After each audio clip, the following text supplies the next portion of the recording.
Good morning student, welcome to your online classes for class 6 SST. Today we are going to continue at the first chapter, the star in the solar system. The Eurasia Minor constellation or Little Bear constellation. The constellation also has a 7 star like Eurasia Major, but the stars are close together and less bright than those are Eurasia Major. At the end of the Eurasia Minor is a very important star average brightness which is called the pole star.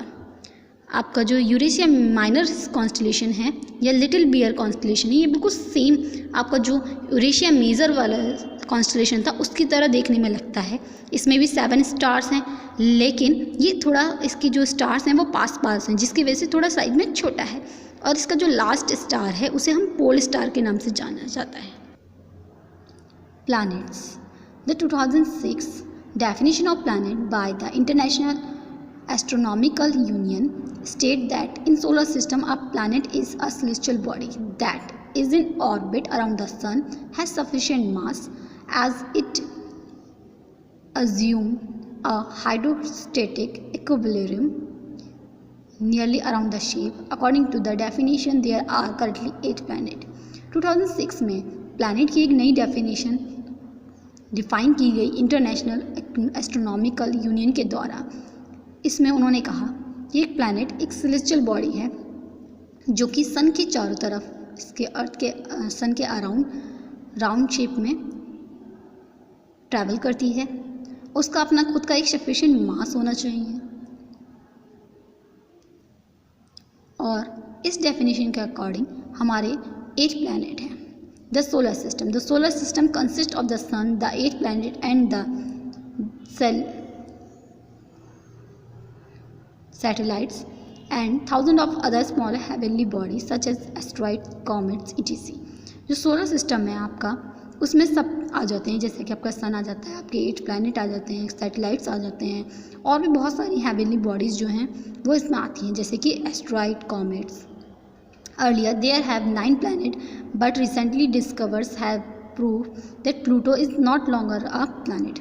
पहले हमारे 9 planet होते थे, पर समय के साथ साथ जो डिस्कवरीज होती रही उससे ये डिफाइन किया गया कि प्लूटो जो है अब एक प्लैनेट नहीं है. Smaller heavenly body revolve around the planet, they are called satellites. कुछ हेवनली बॉडी जो कि बहुत ज़्यादा छोटी होती हैं साइज में और किसी प्लैनेट के चारों तरफ रिवॉल्व करती हैं, उसे हम क्या कहते हैं? सैटेलाइट कहते हैं. The sun is the head of the solar family. It is the nearest star to the earth. जो सन है वो सोलर फैमिली का सबसे हेड है और ये अर्थ के पास सबसे करीब एक स्टार है.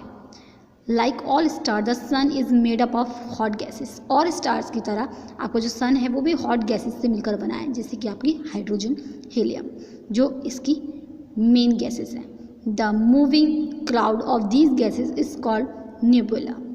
जो मूविंग गैसेस हैं इसके अंदर सन के आसपास, उन्हें हम नेबुला के नाम से जाने जाते हैं. It is has a surface temperature is of about 6000 degree Celsius. जो सन का सरफेस का टेम्परेचर है वो 6000 डिग्री सेल्सियस है.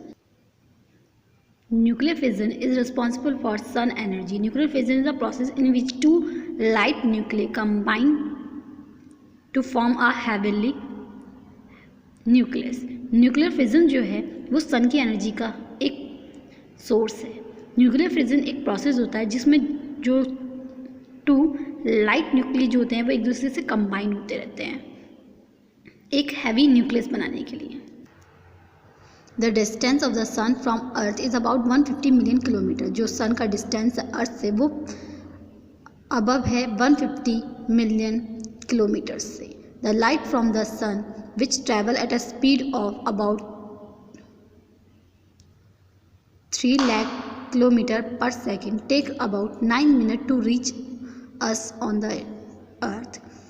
लाइट जो बहुत तेज़ स्पीड से चलती है वो भी हमारी अर्थ तक पहुंचने में 8 मिनट लेती है. The planet is a celestial body which revolves around the sun and receive heat and light from it.